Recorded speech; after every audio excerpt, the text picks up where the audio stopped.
Bismillahirrahmanirrahim. Assalamualaikum warahmatullahi wabarakatuh. Apa kabar Kofizen semuanya? Semoga kita selalu dalam lindungan Allah subhanahu wa ta'ala. Kofizen semuanya, koruptor di negeri kita betul-betul semakin menggila. Menyala bangku, ubur-ubur ikan lele, kabur aja dulu le. Hahaha. Ya seperti itu slogan-slogan yang sekarang banyak berkeliaran di internet, menunjukkan betapa bobroknya pemerintahan kita yang sudah diisi oleh orang-orang yang sebetulnya orang-orang itu juga bawaan dari pemerintah sebelumnya dan terbongkarnya sekarang. Berarti kalau sekarang baru terbongkar korupsinya, berarti bukan salah presiden yang sekarang toh, tapi presiden sebelumnya. Karena jelas bisanya koruptor sampai 173 triliun itu masalah timah. Kemudian kemarin itu sampai 300 triliun itu hanya untuk tahun 2023 itu di Pertamina. Dan kalau misalkan dari tahun 2018 sampai 2024 kemarin diperkirakan lebih dari 1 kuadriliun. Bayangkan, emangnya presiden nggak ngerti gitu kan? Ada kasus yang seperti itu, kan konyol sekali. Kalau kita berbicara tentang masalah logika kita akan berteriak, kok iso presiden orang ngerti enek korupsi sak mono gede nih, kan gitu ya toh.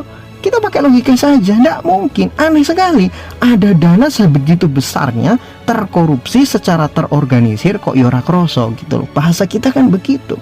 Nah inilah yang jadi permasalahan bagi kita bersama. Mungkin ya sudah menjadi satu tradisi yang sudah diwariskan turun-temurun oleh orang-orang yang disebut sebagai koruptor, bahwa koruptor di negeri kita itu sudah ramai-ramai dan berjamaah secara masif dan terstruktural. Ya wallahu alam bisawab, kita nggak tahu siapa aja mereka, tapi yang sudah tertangkap itu bikin jengkel di hati. Apalagi masalah kemarin itu, masalah Pertamax oplosan. Ya kita ngomongnya oplosan itu bahasa Jawa, campur itu bahasa Indonesia, blending bahasa Inggris. Mereka nggak mau dikatakan itu oplosan, maunya dikatakan blending karo oplosan. Ini bedone opo? Iku ibaratnya jidat karo bathuk bedone opo? Ya sama saja. Aneh gitu kadang. Aduh ya Allah, saya sampai greget banget ketika membaca komentar-komentar, membaca berita-berita yang kadang-kadang bikin greget. Ya mau kita katakan mereka ini IQ-nya rendah, tapi kok yo pejabat.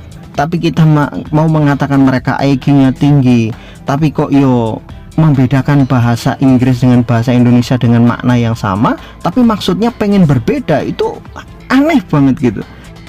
Nah Kofizen semuanya, sebetulnya beberapa tahun yang lalu itu Allah sudah pernah memberikan teguran kepada kita tentang orang yang terkena kasus korupsi kemudian mati. Saya nggak ngomong meninggal dunia, mati ya, salah satu pejabat lah. Dan itu sempat viral videonya, bagaimana ketika proses pemakamannya itu angin puting beliung, kemudian tenda-tenda bisa roboh semua, kuburannya itu banjiri dengan air, hujan tidak mau berhenti sampai semuanya di situ terbang semua, menunjukkan bahwa Allah Subhanahu wa taala sedang memberikan peringatan kepada manusia bahwa di balik kematian itu ada siksa yang sudah menunggu bagi para koruptor. Siksanya baru di dalam kubur. Nanti kalau sudah menjelang kiamat masuk ke dalam neraka, ada lagi siksa-siksa yang lain. Karena begini yang harus ente pahami semua wahai para koruptor, dan ini juga peringatan bagi orang-orang beriman, bahwa mengambil hak orang lain itu taubatnya paling susah. Kamu melakukan kesyirikan, menyembah kepada selain Allah, taubatnya mudah. Cukup kamu minta maaf kepada Allah, gak ulangi kesalahanmu, selesai. Kamu dolim pada dirimu sendiri, misalkan kamu gak sholat, kamu gak puasa, cukup kamu meminta ampun kepada Allah Subhanahu wa ta'ala. Jangan ulangi lagi kesalahan kamu, mulai rajin ibadah, Allah akan mengampuni. Tapi kalau kamu mengambil hak orang lain, kamu gak akan cukup hanya meminta kepada Allah Subhanahu wa ta'ala pengampunannya. Gak cukup, kamu harus meminta maaf kepada orang yang kamu dolimi, dan kamu harus mengembalikan semua hak yang kamu ambil dari orang lain, baru taubatnya diterima. Kamu bayangin sekarang berapa triliun itu yang diambil bukan haknya oleh para koruptor, dan itu harus dikembalikan semua kalau mereka mau tobat. Kalau nggak mau tobat, ya kita hitung-hitung saja. Misalkan nih 173 triliun rupiah, andai kan dia orang muslim, Tapi kayaknya sih yang kemarin korupsi kayaknya bukan orang Islam ya. Tapi andaikan ini adalah orang Islam, dia harus masuk neraka membawa dosa korupsi 173 triliun misalkan. Andaikan dosa-dosa itu di dunia tidak pernah dia tobati, sampai mati nggak mau tobat, dan dia bawa sampai ke akhirat, maka dia harus bertanggung jawab. Dosa itu terhitungnya bukan 173 triliun tok, tapi akan dihitung per 1 rupiahnya. Andaikan 1 rupiah itu dari hasil korupsi tadi, 1 rupiahnya itu harus ditebus dengan dia mendekam di dalam neraka selama 1 tahun, maka kita bisa bayangkan ada 173 triliun tahun dia harus menghuni di neraka, belum dosa-dosa yang lain. Sanggup nggak kira-kira? Ya kan, kita membayangkan itu. Jadi kesenangan sementara di dunia ini nggak ada bandingannya gitu dengan kesengsaraan akhirat. Makanya kadang kalau mikirin orang-orang yang sudah rakusnya sudah luar biasa, itu mungkin akal pikirannya sudah hilang. Mereka tidak berpikir bahwa nanti akibat apa yang mereka lakukan itu sesuatu yang sangat besar, tanggung jawabnya besar. Apa yang dia tanggung itu nggak akan seimbang dengan apa yang dia dapatkan di dunia. Untuk apa sih harta segitu banyak itu? Cuman pamer-pamer saja.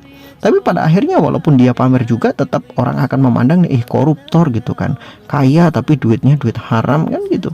Jadi tetap saja nggak ada kemuliaan yang mereka dapatkan. Di dunia tidak dapat kemuliaan meskipun hartanya banyak. Mati dia harus mempertanggungjawabkan harta korupsinya itu, mendekam di dalam neraka dengan siksaan yang begitu hebat selama triliunan tahun. Bayangkan saja. Kalau itu misalkan 1 rupiahnya itu harus ditebus dengan 1 tahun. Lah kalau misalkan Tuhan memutuskan 1 rupiah dari harta yang kamu ambil dari korupsi itu harus menebus selama 100 tahun atau 1000 tahun per 1 rupiahnya, tinggal kalikan berapa triliun tahun dia harus mendekam di dalam neraka dengan siksaan yang begitu berat. Karena kita tahu bahwa siksaan yang paling ringan itu hanya untuk paman Nabi Shallallahu Alaihi Wasallam, Abu Thalib.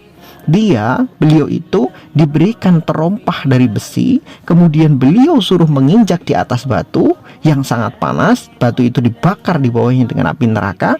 Karena saking panasnya api neraka itu sampai-sampai otaknya mendidih. Itu yang paling ringan. Dan yang paling berat gimana? Karena nggak mungkin koruptor itu dapat azab yang ringan-ringan, tuh nggak mungkin. Karena mencuri itu salah satu dosa yang paling besar, apalagi korupsi. Korupsi itu bukan mencuri lagi. Korupsi itu bahasa Arabnya sudah beda. Ya, bahasa Arabnya sudah beda. Kalau mencuri itu sarikun, orang yang mencuri sarikun atau sarokoya seriku gitu kan.